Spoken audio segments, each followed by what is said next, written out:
Welcome proteins. Class 10th का एक बहुत ही इंपॉर्टेंट टॉपिक हम आपके लिए लेके आए हैं। यहां से हर बार एग्जाम में जो है क्वेश्चन पूछे जाते हैं बच्चों, याद रखिएगा। यहां से हर बार एग्जाम में आता है वो है रासायनिक समीकरण को संतुलित करना, और हम जिस तरीके से आपको सिखाएंगे वो काफी अच्छा होगा और काफी नया होगा। शायद आपने ऐसा पहले नहीं सीखा होगा। ये तरीका नया नहीं है, मेरा सिखाने का स्टाइल नया है, बस आप ये चीज फॉलो कर लेना। वीडियो को एंड तक देखो, अगर फायदा ना हो तो बताना। आपको ये रासायनिक समीकरण संतुलित करने का जो टेंशन है वो खत्म हो जाएगा, और एग्जाम में भी जो क्वेश्चन आएंगे वो इन्हीं में से आएंगे जो मैं यहाँ पर लिखा हुआ हूँ। मैं जितना यहाँ पर आपको करा दूंगा इसी में से आएगा। अब ये मैं क्यों कह रहा हूँ, ये मैं इसलिए कह रहा हूँ बच्चों, क्योंकि अब तक मैंने पिछले 7 साल के अंदर ये देखा है कि एनसीईआरटी से, एससीईआरटी से ही, टेक्स्ट बुक से ही क्वेश्चन जो है अक्सर पूछे जाते हैं आपके बोर्ड एग्जाम में भी, खास करके बिहार बोर्ड में। ठीक है, इसीलिए मैं दावे के साथ कह रहा हूँ कि जो मैं यहाँ पर करवा रहा हूँ इसको आप फॉलो कर लो तो आपका ये काम हो जाएगा। तो वीडियो को बस इन तक देखना। 10 मिनट का शायद छोटा सा ये वीडियो होने वाला है। इसमें पहले 2-3 चीजें आपको समझने की जरूरत है। वो क्या है कि किसी रासायनिक अभिक्रिया में अगर मान लीजिए H2 + O2 गिव्स H2O हम एक लिखते हैं रासायनिक समीकरण, तो इसमें हाइड्रोजन की संख्या 2 है, यहाँ पर ऑक्सीजन की संख्या 2 है, यहाँ पर हाइड्रोजन की संख्या 2 और ऑक्सीजन की संख्या 1 है। ठीक है, यानी आप ऐसे याद रखिएगा बच्चों, जैसे हम लिख दिए और भी कुछ लिख दिए कि C + O2 गिव्स CO2। अगर हम इस रासायनिक समीकरण को देखेंगे तो इसमें कार्बन जो है 1 है, ऑक्सीजन जो है आपका 2 है,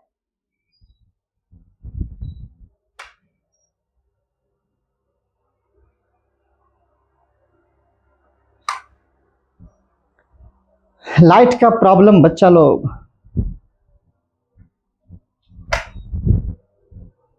बेसिकली अभी लाइट गई हुई है तो इन्वर्टर में कुछ प्रॉब्लम कर रहा है।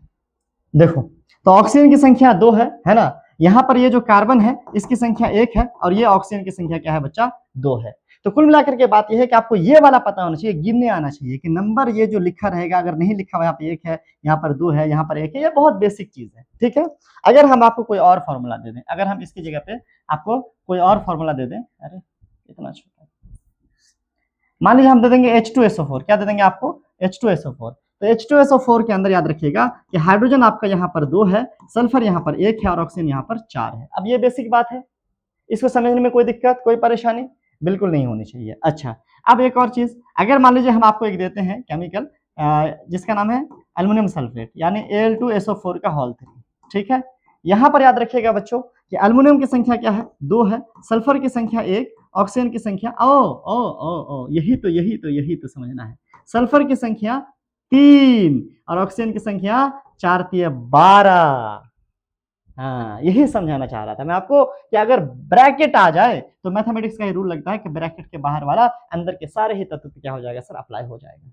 ठीक है, इतनी सी बात है ना, आसान बात, बिल्कुल आसान है। अगर इसके बाहर हम लगा देंगे 3, तो ये जो अब 3 है बच्चों वो इस एल्युमिनियम के लिए इसके साथ मल्टीप्लाई होकर, यानी 3 दूने 6, और सल्फर के साथ भी, यहाँ पर सल्फर 3 ऑलरेडी था, अब 3 × 9, और यहाँ पर ये जो ऑक्सीजन 4 × 12 था, 12 × 36 हो जाएगा मेरे भाई।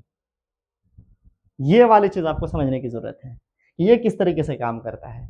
ठीक है, ये जो मल्टीप्लाई कर रहे हैं, ये जो गिनती सिंती है, ये थोड़ा सा समझ लीजिए। आई थिंक समझ गए होंगे, नहीं समझे तो एक बार पीछे जाइए, रिपीट कीजिए, देख लीजिए। हम आगे बढ़ते हैं। किसी रासायनिक अभिक्रिया में बेसिकली अगर मान लीजिए कि हम आपको एक रासायनिक अभिक्रिया, फिर से वही H2 + O2 गिव्स H2O। आप मेरे लाइट पर ध्यान मत दीजिए, चेहरे में कितना लाइट है कोई फर्क नहीं पड़ता है कि नहीं है। आप कंटेंट पर ध्यान दीजिए। क्या है कि 1-2 बल्ब हमने कम कर दिए, कोई बात नहीं। ये एक तराजू है, सपोज करिए, जो रासायनिक अभिक्रिया है वो बेसिकली एक तराजू की तरह है, जिसमें एक तरफ होता है आपका रिएक्टेंट, रिएक्शन करने वाला अभिकारक, और एक तरफ होता है आपका उत्पाद यानी प्रोडक्ट। हम इसी तराजू को करते हैं बैलेंस, और इसी को हम लोग कहते हैं रासायनिक समीकरण को संतुलित करना। देखो, H2 + O2 सपोज कर लो कि आपका जो H2 है और प्लस O2 है वो आपका इधर है, और आपका जो H2O है वो आपका इधर वाले तराजू में है। बस इसी तराजू को आपको क्या करना है सर, बराबर करना है। यही आपको संतुलित रासायनिक समीकरण है। इतनी सी बात समझ गए। चलिए आगे बढ़ते हैं। हम लोग जो रासायनिक समीकरण को बैलेंस करने के लिए यहाँ पर विधि अपनाने वाले हैं वो है हमारे पास हीट एंड ट्रायल मेथड। कौन सा मेथड बच्चों, हमारे पास है heat and trial method. Heat and trial method NCERT में भी आपको यही वाला मेथड दिया गया है। एससीईआरटी में भी यही वाला मेथड दिया गया है और सबसे उपयोगी भी क्लास 10 तक के लिए यही वाला मेथड है, तो हम इसी मेथड का इस्तेमाल करेंगे। बस हमारा जो बताने का तरीका है वो थोड़ा सा अलग है। अच्छा, रासायनिक समीकरण को बैलेंस करते हुए एक बात आप हमेशा याद रखिएगा कि अगर H2 प्लस O2 में H2O है तो ये जो अभिकारक है और ये जो प्रतिफल है, अभिकारक और प्रतिफल में हमेशा जो जो इसमें तत्व है वही वही तत्व इधर मिलेगा। यानी इस पल्ला में, तराजू के इस पल्ला में जो जो तत्व है यानी हाइड्रोजन है और ऑक्सीजन है, तो आपको इस पल्ला में भी हाइड्रोजन और ऑक्सीजन मिलेगा। ठीक है,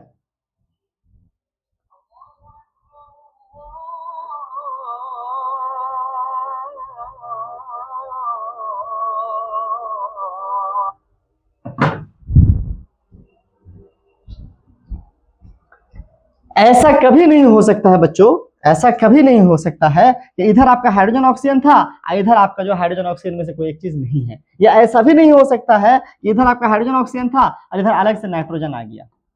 ऐसा हो ही नहीं सकता है। ठीक है, तो ये आप, इसलिए मैं आपको बताया ताकि आप कहीं से बैलेंस करना शुरू करेंगे तो आपका बैलेंस हो जाएगा, लेकिन जो सही तरीका है वो मैं आपको भी बता रहा हूँ। चलिए आगे बढ़ते हैं। अब बिना किसी देरी के हम लोग जो है सीधा सीधी अपने कंटेंट की ओर चलते हैं। तो बच्चा लोग, तो सबसे पहले हम आपको वही वाला कराएंगे जो आपकी किताब में है। किताब के इन टेक्स्ट क्वेश्चन में आपको टेक्स्ट बुक में जो एग्जांपल दिया गया है वो आपको ये वाला दिया गया है। क्या sir? Fe plus H2O gives Fe3O4। यहाँ पर ये आयरन है ना, यहाँ पर आपका ये वाटर है। देखिए इसमें आपको मॉलिक्यूल दिख रहा है, चलिए ये परमाणु है, ये या आप इसको एलिमेंट कह लीजिए, तत्व कह लीजिए, या आपका एक मॉलिक्यूल है, या आपका एक मॉलिक्यूल है। इसमें सबसे बड़ा स्ट्रक्चर कौन सा है? ध्यान दीजिएगा एक एक स्टेप को। सबसे बड़ा स्ट्रक्चर आपका ये वाला है ना, Fe3O4 में सबसे बड़ा स्ट्रक्चर आपका क्या है? ये Fe3O4 है। तो जहां आपको बड़ा स्ट्रक्चर दिखे आपको वीडियो वहीं से शुरू करना है। ओह, वीडियो नहीं भाई, आपको समीकरण को संतुलित वहीं से करना है। Fe में हमारे पास जो आयरन है ये कितने पीस हैं? 3 है। और ऑक्सीजन में, यहाँ पर ऑक्सीजन कितने हैं? 4 हैं। अब इस साइड देखिए आप, Fe 3 था, यहाँ पर Fe कितना है? 1 है। तो इस साइड यानी ये पूरा एक तराजू के पल्ले में इस साइड जो है हमारे पास Fe 3 करने के लिए हम यहाँ पर 3 से गुना करेंगे। याद रखिएगा कि आप कभी भी नंबर्स को यहाँ पर पावर में बट्टे शट्टे में नहीं लगा सकते हैं, नहीं बढ़ा सकते हैं, नहीं घटा सकते हैं। आपको हमेशा नंबर्स जो है उसके साइड में लगाने हैं। ठीक है, चलो ये Fe3 हो गया। अच्छा O4 है और O इधर कितने हैं? O इधर आपको एक ही है। O इधर कितने हैं? एक है। तो आप क्या करेंगे यहाँ पर O को 4 करने के लिए यहाँ पर आप 4 लगा देंगे। अच्छा वहां पर लिखने में मुझे दिक्कत हो रही है, मैं इसको अलग से लिखता हूँ। यहाँ पे Fe प्लस H2O है ना, गिव्स Fe3O4 और प्लस H2। तो यहाँ पर ऑक्सीजन 4 था, हमने यहाँ पर 4 लगा दिया, ऑक्सीजन हमारे पास कितने हो गए? 4 हो गए। 3 था, यहाँ पर हमने 3 लगा दिया, आयरन हमारे पास 3 हो गए। ठीक है, अच्छा अब ऑक्सीजन जो 4 हुए उसके चक्कर में हाइड्रोजन भी 4 दूना 8 हो गया, और यहाँ पर हाइड्रोजन कितना है? 2 ही है, तो इसको भी यहाँ पर 4 लगा के 4 दूना 8 कर दें तो हाइड्रोजन भी 8 हो गए। तो हमने सबको छू लिया, हमने आयरन को, ऑक्सीजन को, हाइड्रोजन को सबको बराबर कर दिया। हमारा ये संतुलित रासायनिक समीकरण बन चुका है। इतनी ही चीज होती है। ठीक है, तो अब ये मैंने कैसे किया उसको यहाँ पर डिटेल से लिखा हुआ, आप चाहे तो स्क्रीनशॉट लेकर के इसको पढ़ सकते हैं। ठीक है, आप चाहे तो बाद में पढ़ करके समझने के लिए इसको स्क्रीनशॉट लेके रख सकते हैं। चलिए आगे बढ़ते हैं। हमारे पास जो अगला एग्जाम्पल है वो है आपके इन टेक्स्ट क्वेश्चन से, यानी किताब के अंदर ये सब सवाल दिए गए हैं एनसीईआरटी एससीईआरटी में। पहला सवाल है, आपको बैलेंस करना है, उसके लिए आपको समीकरण भी लिखना है। क्या? Hydrogen plus chlorine. हाइड्रोजन का फॉर्मूला होता है H2 और क्लोरीन का होता है आपका Cl2। क्या होता है? Cl2। उससे बनता है आपका क्या है? हाइड्रोजन क्लोराइड यानी HCl। अब यहाँ पर बड़ा स्ट्रक्चर क्या है बैलेंस करने के लिए? हमारे पास इधर के पल्ला में हाइड्रोजन क्लोराइड जो है बड़ा स्ट्रक्चर है। इधर हाइड्रोजन कितना है बच्चा? 1 है। कितना है हाइड्रोजन? 1 है। और इधर हाइड्रोजन 2 है, तो हमको ये 2 बनाना पड़ेगा। 2 बनाने के लिए हम 2 से गुना कर देंगे। क्या कर देंगे? 2 से गुना कर देंगे। 2 हाइड्रोजन हो गया, इधर 2 हाइड्रोजन बराबर। लेकिन ये 2 हाइड्रोजन के चक्कर में हमारे पास Cl भी तो 2 हो गया। अब Cl जब 2 हो गया, हमारे पास Cl ऑलरेडी इधर 2 है। इसका मतलब है कि गलती से जो है हमारा काम बराबर हो चुका है। अब हम लोगों को कुछ और करने की जरूरत नहीं है। हाइड्रोजन 2 हो गया, Cl 2 हो गया, हमारा काम खत्म हो गया। नहीं समझे? कोई बात नहीं, अगला देखो। चलो, बेरियम क्लोराइड यानी इसको हम लोग कहते हैं BaCl2। ये है, ये जो है एल्युमिनियम सल्फेट, इसका फॉर्मूला होता है Al2SO4 का होल 3। एल्युमिनियम सल्फेट, इसके साथ रिएक्शन करके क्या बना रहा है सर? बेरियम सल्फेट यानी BaSO4। ठीक है, प्लस एल्युमिनियम, यानी Al। ठीक है, पसीना कितना आ रहा है।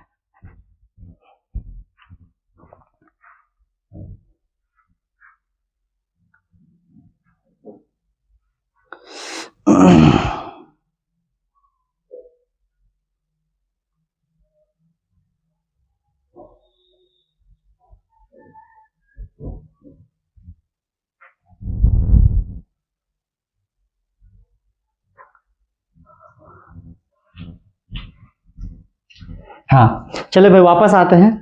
तो यहां पर क्या है सर, कुछ छूटा है क्या, barium chloride BaCl2, aluminium sulphate है ना Al2SO4 का whole 3, barium sulphate BaSO4, aluminium chloride, ओहो हो, एल्युमिनियम क्लोराइड हम नीचे लिख दें इसको, चलो नीचे लिख देते हैं, प्लस AlCl3 एल्युमिनियम क्लोराइड। ठीक है, चलिए बैलेंस करने के लिए आप बड़ा स्ट्रक्चर ढूंढिए। यहाँ पर बड़ा स्ट्रक्चर हमारे हिसाब से ये वाला ही है, ये वाला। इसमें अगर आप देखिएगा तो एल्युमिनियम 2 है। अब इधर के तराजू में 2 एल्युमिनियम, उधर के तराजू देखिए इधर एल्युमिनियम 1 ही है, इसको 2 लगाइए तो अच्छा, इसके चक्कर में क्लोरीन 3 दूना 6 हो गया। इधर क्लोरीन देखिए आप, क्लोरीन आपके पास कितना है 2 है, तो यहाँ पर 3 लगाइए तो 3 दूना 6 क्लोरीन हो गया। चलिए अब हमारे पास Al हो गया। अब S देखिए, सल्फर 3 है, इधर सल्फर कितना है 1 है, तो यहाँ पर 3 लगाइए तो सल्फर 3 हो गया। उसके चक्कर में बेरियम भी 3 हो गया, Ba 3 है ऑलरेडी। उसके चक्कर में O4 था, O 4 12 हो गया, O 4 12 ही है ऑलरेडी इस साइड। मतलब हम दोनों तरफ से मिला रहे हैं। तो हमने एल्युमिनियम देख लिया, सल्फर देख लिया, ऑक्सीजन देख लिया, क्लोरीन देख लिया, हमारे पास ये बैलेंस हो चुका है। ठीक है, नहीं समझे अगला देखो, समझ में आ जाएगा। हमारे पास जो अगला रिएक्शन है उसमें है आपका सोडियम यानी Na और जल यानी H2। ये क्या दे रहा है बच्चों, ये आपका दे रहा है सोडियम हाइड्रोक्साइड यानी NaOH और हाइड्रोजन यानी H2 गैस। ठीक है, अब इसको बैलेंस करते हैं। इसको बैलेंस करने के लिए भी हम लोग क्या करेंगे बच्चा लोग, फिर से वही कहानी करेंगे। क्या, बड़ा स्ट्रक्चर, चलो यही वाला है। सोडियम 1 है, इधर सोडियम 1 है बराबर। ऑक्सीजन, ऑक्सीजन 1 है, इधर ऑक्सीजन 1 है बराबर। हाइड्रोजन यहाँ पर 1 है और यहाँ पर 2 है, इधर पूरा तराजू में देखना पड़ेगा ना, तो इधर पूरा जो है हाइड्रोजन 1 और 2 मिला के 3 हो गया हाइड्रोजन, और इधर पूरा में हाइड्रोजन 2 ही है। अब एक चीज करो, अगर यहाँ पर आप 2 लगा देते हो तो हाइड्रोजन 2 और हाइड्रोजन 2 4 हो गया।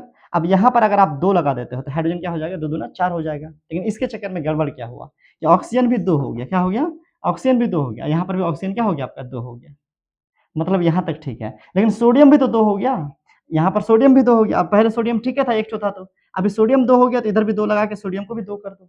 अब क्या हो गया आपका, ये रिएक्शन बैलेंस हो गया, सब चीज बराबर हो गया हर तरह से। देखो 2 सोडियम 2 सोडियम, 2 दूना 4 हाइड्रोजन, यहाँ पर 2 हाइड्रोजन और यहाँ 2 हाइड्रोजन, 4 हाइड्रोजन, 2 ऑक्सीजन और 2 ऑक्सीजन, क्योंकि ये बाहर वाला जो गुना होता है ना उससे, सबसे पूरा मॉलिक्यूल में जितने भी आपके तत्व होंगे, परमाणु होंगे, सबसे होगा। अगर आपको अभी भी कंफ्यूजन है किस बारे में कि तत्व क्या होता है, परमाणु क्या होता है, यौगिक क्या होता है, तो मैं एक वीडियो आपको लिंक में दे रहा हूँ, ये आप वीडियो देख लीजिए। क्लास 9 का रिवीजन है, यहाँ आपको 40 मिनट वीडियो में मैंने पूरा क्लास 9 रिवाइज करने की कोशिश कराई है केमिस्ट्री का। तो आप इसको एक बार देख करके अपना 9th क्लियर कीजिए, आपका ये सब कुछ बहुत क्लियर हो जाएगा।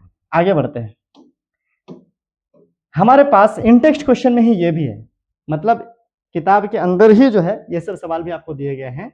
जल में बेरियम क्लोराइड, इसका मतलब है कि जल में यानी पानी में मिला हुआ, क्या मिला हुआ है सर, बेरियम क्लोराइड BaCl2 मिला हुआ है ना, तथा सोडियम सल्फेट यानी सोडियम मतलब SO4 सल्फेट SO4, तो सोडियम Na2SO4 होगा। ठीक है, सोडियम सल्फेट, ये आपको क्या देगा सर, ये आपको दे रहा है अच्छा एक बात और कह रहा है कि अवस्था भी लिखना है, याद रखिएगा, इसको थोड़ा हम बड़ा करके लिखते हैं ताकि अवस्था भी लिख सकें। चलिए, बेरियम क्लोराइड BaCl2, अब ये जल में है तो इसीलिए इसको हम लोग कहेंगे, अब चूंकि ये जल में है तो ये हो गया एक्वस, क्या हो गया एक्वस, एक्वस मतलब जल में। अब क्या है फिर उसके बाद, सोडियम सल्फेट, तो Na2SO4 सोडियम सल्फेट। अब ये क्या है, विलियन, अब विलियन का मतलब क्या हो गया, ये भी हो गया आपका एक्वस। अब ये कलर चेंज करना था क्या होली खेलना पड़ रहा है बच्चा लोग, ये भी आपका क्या हो गया सर एक्वस। अभिक्रिया करके क्या बना रहा है सर, ओ जगह ही ना बचेगा, कोई बात नहीं हम लिख देंगे आगे, ये बना रहा है आपका सोडियम क्लोराइड यानी NaCl क्या बना रहा है आपका, है रहने NaCl, और उसके अलावा NaCl का विलयन, तो ये भी आपका क्या हो गया सर, एक्वस, तथा अघुलनशील बेरियम सल्फेट, तो यहाँ पे हम नीचे लिख देते हैं barium sulphate BaSO4, barium sulphate, ठीक है, BaSO4। अब इसको बैलेंस कर लीजिए, देखिए बेरियम क्लोराइड है, सब तो बराबर ही लग रहा है, सब बड़ा बड़ा ही स्ट्रक्चर है, तो बड़ा खोजने की जरूरत ही नहीं है, कहीं से शुरू कर दो, यहीं से शुरू कर देते हैं। Ba एक है, इस साइड Ba एक है, बराबर है, क्लोरीन 2 है, इधर क्लोरीन आपका एक ही है, इसको 2 लगाइए तो क्लोरीन 2 हो गया, क्लोरीन के चक्कर में सोडियम 2 हो गया, सोडियम ऑलरेडी 2 है। अच्छा अब इसमें आइए, सल्फर 1 है, इधर सल्फर 1 है, ऑक्सीजन आपका 4 है, इधर ऑक्सीजन आपका 4 है, ये तो लगता है बराबर हो गया जी। क्या करें इस पसीने का, कुछ कर सकते हैं क्या? कुछ नहीं कर सकते, थोड़ा पूछ ही सकते हैं सिर्फ, लाइट आई कि नहीं आई।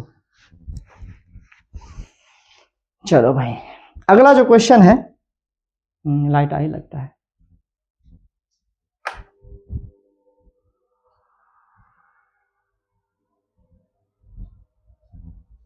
अगला जो क्वेश्चन है बच्चा लोग वो ये है सोडियम हाइड्रोक्साइड का विलयन। तो सोडियम हाइड्रोक्साइड का फॉर्मूला क्या होता है, सोडियम हाइड्रोक्साइड का होता है NaOH, क्या होता है, सोडियम हाइड्रोक्साइड, विलयन है तो एक्वस ही होगा, ठीक है। ये क्या सर किसके साथ कर रहा है, हाइड्रोक्लोरिक अम्ल यानी HCl, हाइड्रोक्लोरिक अम्ल के साथ अभिक्रिया कर रहा है, और वो भी जल में, तो ये भी हो गया आपको एक्वस, क्या हो गया, एक्वस। उसके अलावा अभिक्रिया क्या बना रहा है, सोडियम क्लोराइड, तो क्या बना रहा है बच्चा लोग, सोडियम क्लोराइड यानी NaCl। अब ये क्या है, सोडियम क्लोराइड का विलयन यानी ये भी एक्वस, ठीक है। अब तथा जल बनाते हैं, प्लस क्या बना रहा है, H2O, जल का क्या फॉर्मूला होता है, H2O। अब यहाँ से आप यहाँ पर देखेंगे तो अक्सर स्ट्रक्चर बराबर ही है, बड़ा ही है, तो आप कहीं से भी शुरू करो। चलो हम जो है शुरू करते हैं यहीं से, तो यहाँ पे NaOH में Na एक है, इधर Na में Na एक है, O ऑक्सीजन एक है, इधर ऑक्सीजन एक है, हाइड्रोजन एक है, इधर हाइड्रोजन 2 है। चलो इधर हाइड्रोजन 2 है तो इधर हम क्या लगा देते हैं, अच्छा हाइड्रोजन इधर भी 2 हो गया रे, यहाँ पे एक है ना, इस साइड का जो पल्ला है तराजू का, इधर अभिकारक में हाइड्रोजन इधर एक 2 हो गया, और इधर का जो पल्ला उसमें हाइड्रोजन 2 बराबर ही है। अच्छा अब आइए सर क्लोरीन, क्लोरीन इधर एक है, इधर क्लोरीन एक है, इसका मतलब है ये जो समीकरण है ये पहले से ही क्या है, बैलेंस्ड है, इस केमिकल इस रिएक्शन को बैलेंस करने की जरूरत नहीं है, ये आपका सेम टू सेम क्या हो जाएगा, आंसर हो जाएगा, ये ऑलरेडी बैलेंस है, ठीक है। पिछले मरतबा पिछले वीडियो में मेरा चार्ज खत्म हो गया था ये वाला माइक का, इसीलिए मैं बार बार देखता रहता हूँ। अच्छा मेरे इस चैनल पे आपको ऑब्जेक्टिव सब्जेक्टिव है ना, वन शॉट सभी किस्म की तैयारी जो है साइंस की कराई जा रही है, तो आप चैनल को फॉलो कर लो, है ना, सब्सक्राइब करो, और आप आगे जो है तैयारी करो, मैट्रिक तक अगर आप तैयारी करते हैं तो 90 प्लस हम आपको स्कोर करा देंगे, अगर आप इसको पूरी तरह से फॉलो करते हैं, ऑफ कोर्स प्रैक्टिकल लगा के। देखो अब है एक्सरसाइज सेक्शन है हमारे पास, जो एक्सरसाइज होता है ना, अब क्रियाकलाप के बाद अंदर के क्रियाकलाप तो हो गए, उसके बाद हमारे पास लास्ट में क्वेश्चन आंसर जो रहते हैं, उस सेक्शन में ये सब क्वेश्चन दिए गए हैं आपको एनसीईआरटी एससीईआरटी में, ये भी मैं आपको करा देता हूँ। पहला क्वेश्चन है आपके पास, तनु सल्फ्यूरिक अम्ल का दानेदार जिंक के साथ अभिक्रिया।